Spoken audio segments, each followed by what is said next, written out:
6月18号美国的国务卿布林肯对中国进行了为期2天的工作访问，这也是美国的国务卿在过去5年以来首次访问中国，上一次还是2018年蓬佩奥访华。那你想想，这不太正常啊，因为中美双方现在是国际上的2大强国，按道理来讲，美国的国务卿应该经常穿梭于中美之间才比较正常。美国和中国现在都承认现在的中美关系是中美自建交以来的最低谷。你比如说拜登自上任以后还没有对中国进行过访问，他上一次对中国的访问还是2011年以副总统的身份访问中国，当时接待他的也是习近平，习近平当时呢也是国家副主席。那拜登当选了美国总统之后就再也没有访华过了。那假如说他明年要是选举没选上，他很有可能会创造一个记录，就是自中美建交以来在任的美国总统没有访华。那你可见中美现在的关系已经冰封到什么程度了。所以这一次的布林肯访华举世瞩目，大家都在关心这次访华会不会为现在已经非常这个低谷的中美关系打开一个局面。6月18号布林肯刚刚抵达中国，中国的媒体就在那说了，说这个外媒就没安好心。为什么呢？因为布林肯下飞机的时候中国发的那个照片，那个后面的背景天空是蓝的，但是后来外媒 BBC 他们发的那个照片呢，那背景的天空就灰蒙蒙的。北京有雾霾大家都知道中国人也承认但是中国的这些媒体也包括小粉红就认为，有雾霾是有雾霾，但是布林肯来的时候没有雾霾。那你看你的照片里头跟中国的比起来，好像就是没有那么亮丽，那你不是在丑化中国吗？你在丑化北京吗？所以你看你们这些人就没安好心紧接着也有人分析这布林肯下了飞机之后，迎接他的人呢是中国外交部的美大司的司长以及美国驻华的大使，除此之外没了。那这个级别就有点低为什么呢？因为布林肯在美国是国务卿国务卿相当于中国的外交部部长中国的外交部部长是副国级美国的国务卿也比一般的部长级别要高一点按道理来讲，这个美国的国务卿访华，中国出一个外交部的部长或者是副部长阶级这是正常的范围。你派一个美大司的司长阶级吧，总感觉是比较冷淡而且呢，地面上也没有红地毯。过去最早的时候，美国的国务卿访华的时候，那地面也是有红地毯的，这次没有那我个人认为呢，这个确实中方对布林肯的这次访华不热情。在布林肯访华之前我在网上发帖子还翻着车，我当时预测布林肯去中国访问有可能见不到习近平。我为什么这么判断呢？一方面就是中国现在对美国政府想要改善中美关系反应不是那么积极。就在布林肯访华之前的几天，他在北京接见了这个比尔盖茨。你是我今年见到的第一位美国朋友。我总认为中美关系基础是在民间的，我是寄希望于美国人民。言下之意就是美国政府我们对他已经绝望了，他们呢就算来，实际上我们也没抱多大希望能够真正改善中美关系。中美关系现在已经走上了一条不归路，所以我当时判断习近平很有可能不见布林肯。但是没想到6月19号布林肯还是见到了习近平，我这个预测也翻了车，被打脸了Good afternoon， 主席好，很高兴见到你。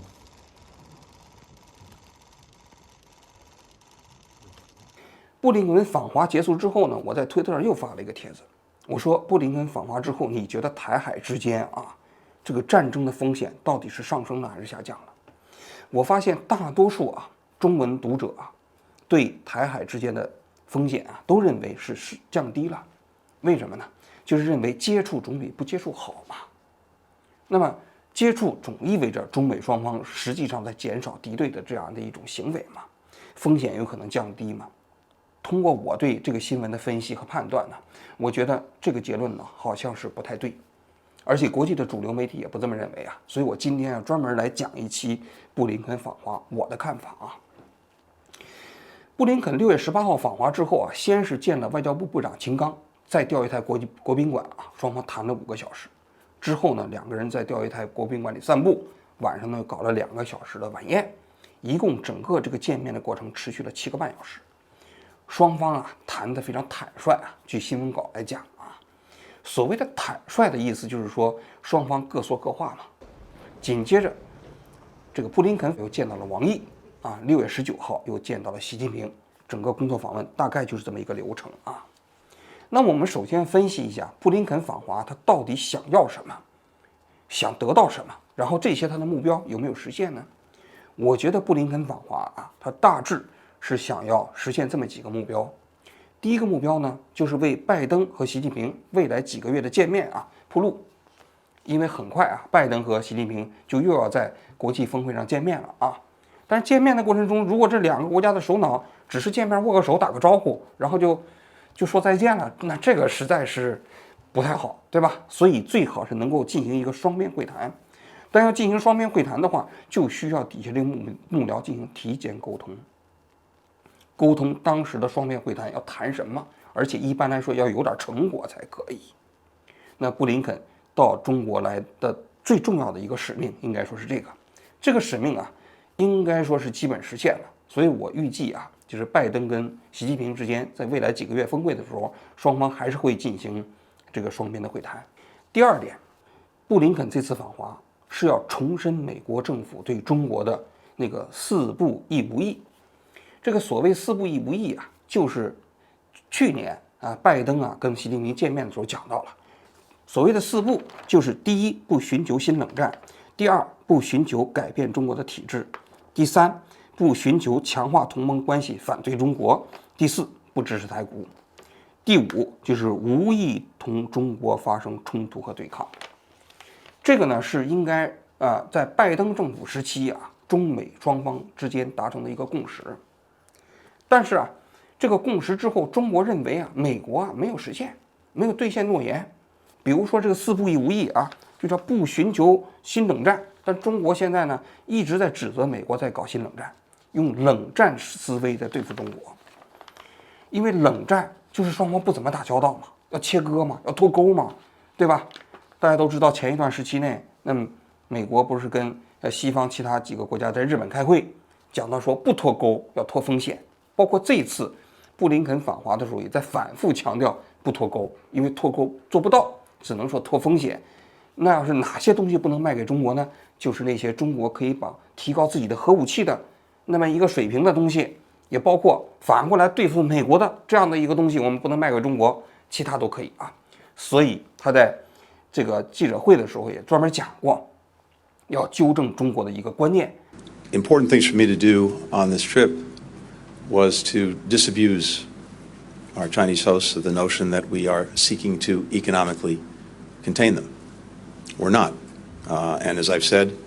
we are not about decoupling, we're about de-risking and diversifying. In fact, it would be disastrous. However, what is clearly in our interest is making sure that certain specific technologies that China may be using to, for example, advance its very opaque nuclear weapons program, to build hypersonic missiles, to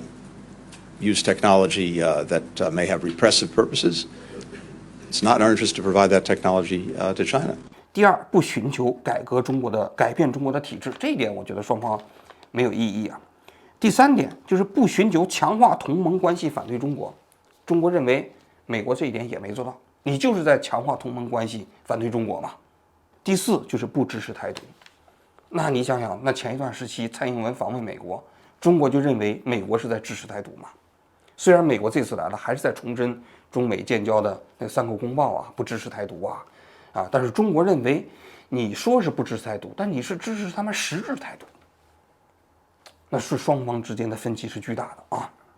所以呢，这一次双方只是答应回到了这个4不一无意。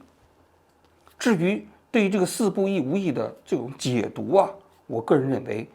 基本上应该还是各说各话。所以啊，这叫一个没有共识的共识。 Here in Beijing, I had an important conversation with President Xi Jinping, and I had candid, substantive and constructive discussions with my counterparts. 紧接着还有一些其他的需求啊，比如说中美航线的恢复。按说这是一个很直接的问题啊，因为现在疫情结束之后啊，中美双方之间的航线啊，离那个正常的航班水平还差得很远，大概现在只不到正常航线的10%，所以中美之间的机票还非常昂贵啊。要说是已经没有什么公共卫生方面的障碍了，就是两国政府之间谈嘛。但是现在就这么一个问题也没谈妥，包括这一次也没谈妥，只是双方说后续还会进一步讨论。再加上这个布林肯呢是希望中国啊能够释放关押的几个美国的犯人嘛，好像这次好像也没有达到共识啊。所以你看呢，布林肯这次访华嘛，基本上他想要的东西都没实现。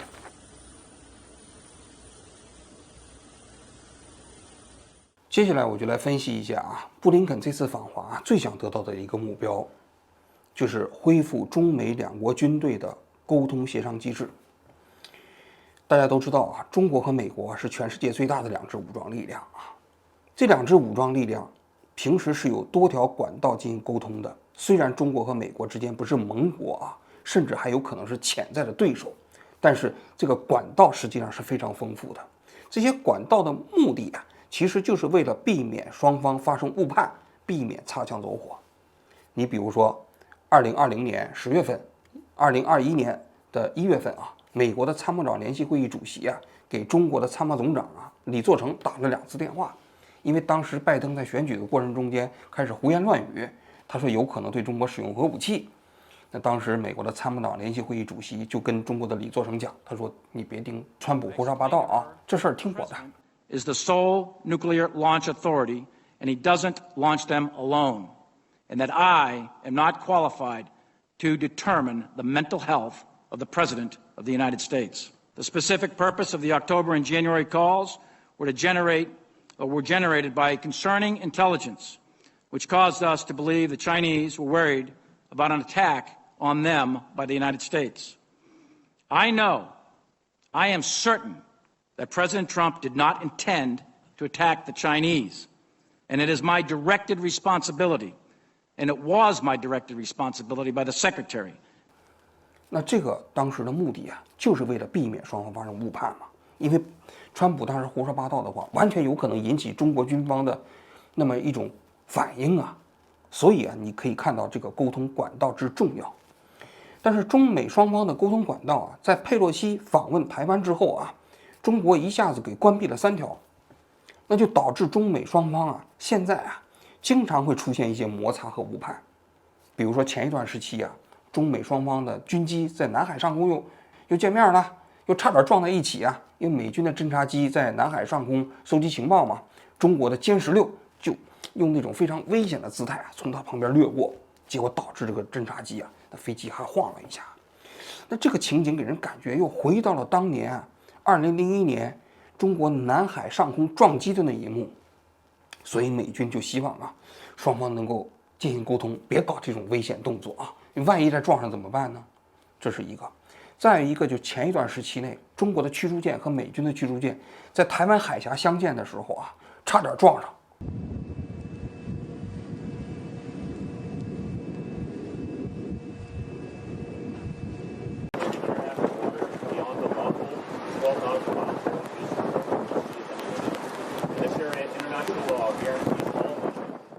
双方间隔只有100多码，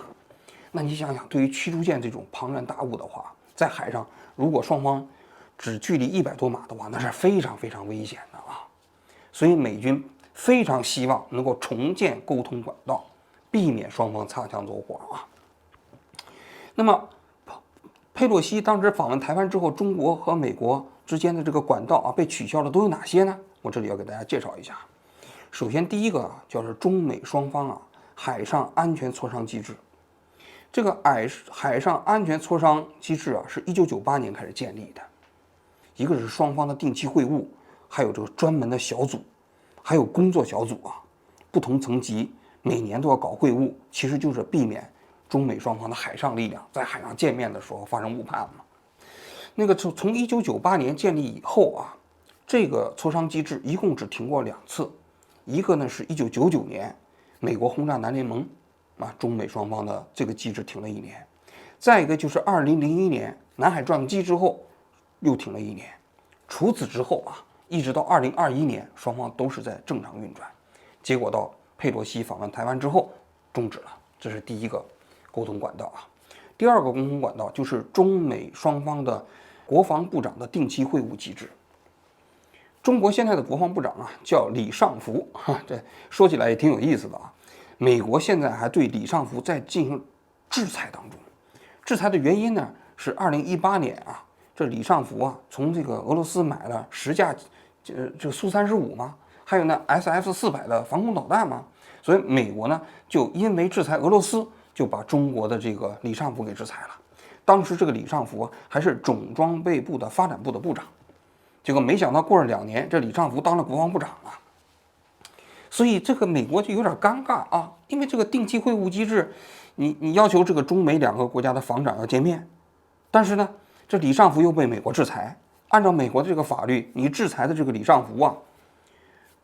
你美国任何人都不能跟他做生意，也不能有任何财产处置。理论上来讲，李尚福访问美国都不太行，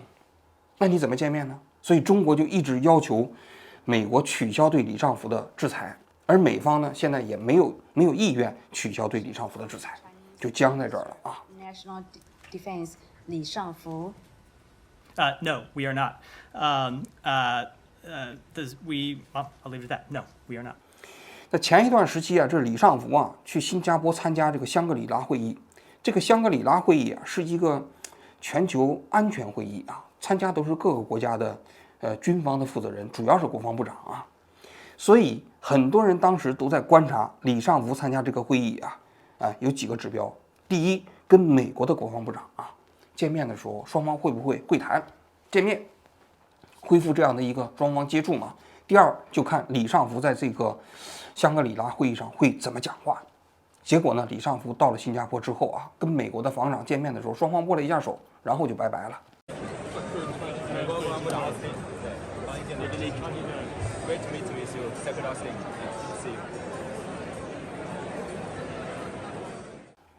就完全没有双方进行进一步的沟通，一点都没有，这是一个信号紧接着第二个信号就是李尚福在这个香格里拉会议上做了一个35分钟的演讲，还接受了那个现场那个主持人的这个访问在这里头呢，其实他的话处处都指向美国。刚才大家提到的这些问题，为什么它都是发生在中国领空和领海附近，而不是发生在其他国家的领空和领海附近？那就是我们中国的这个军机和军舰从来都不会到这个其他国家领空和领海附近去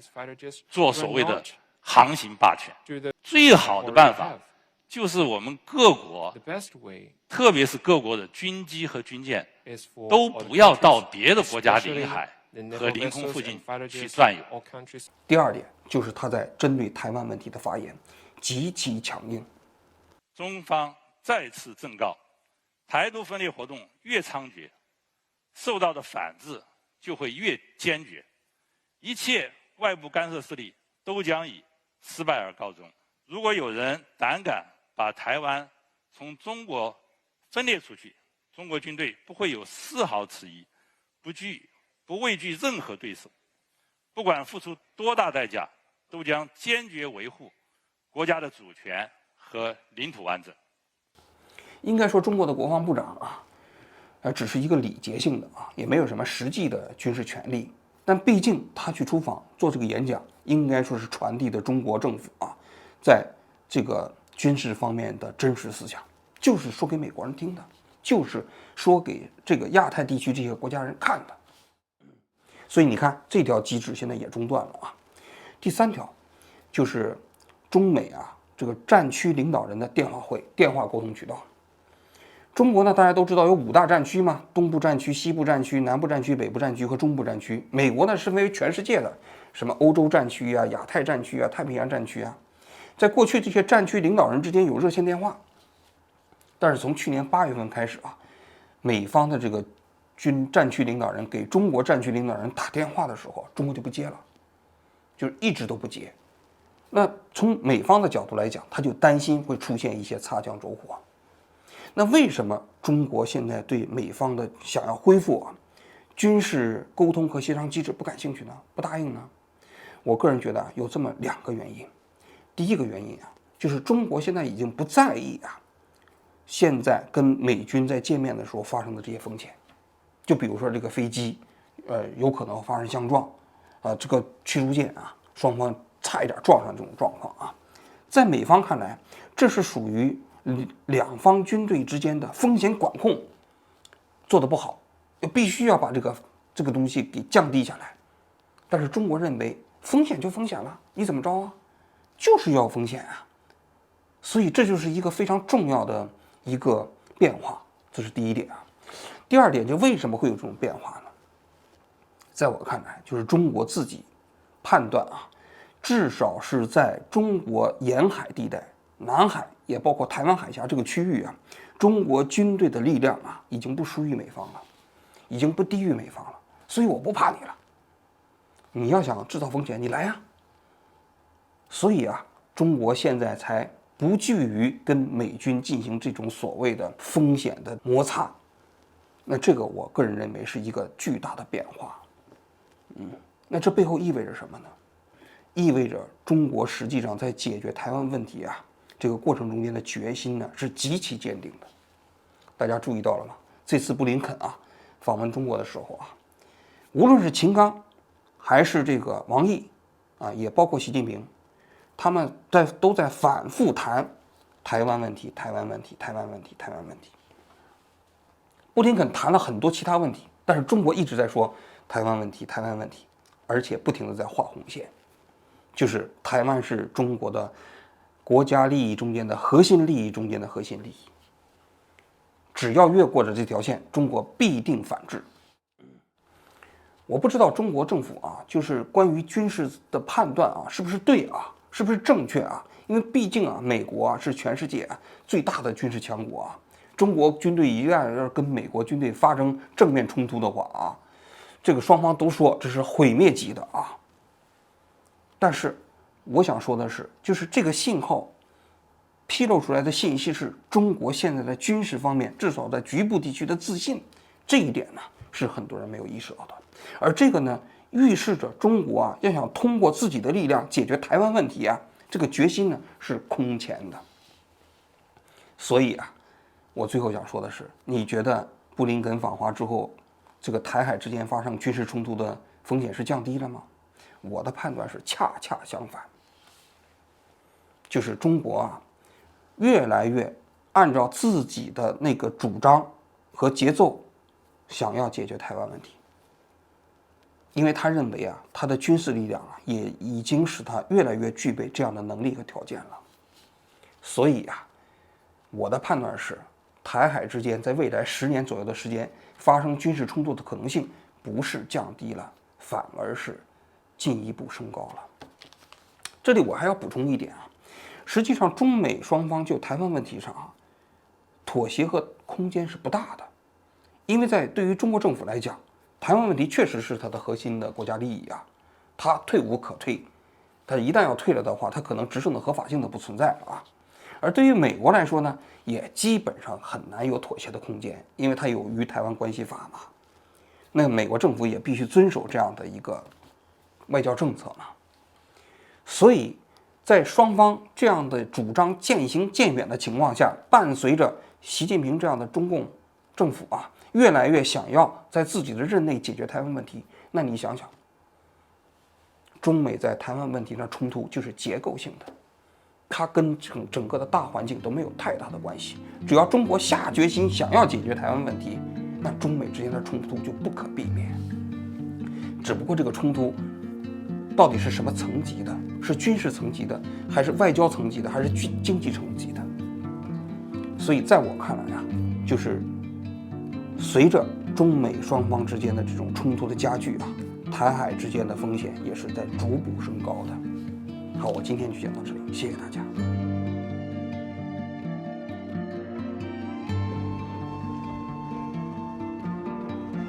Good afternoon， 主席好，很高兴见到你。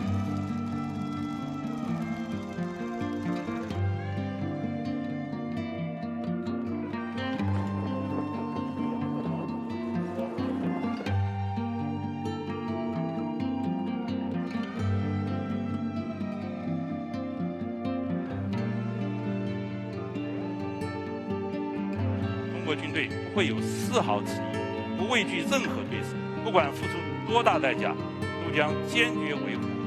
国家的主权。Deterrence is strong today, and it's our job to keep it that way. You know, the whole world has a stake in maintaining peace and stability in the Taiwan Strait. The whole world.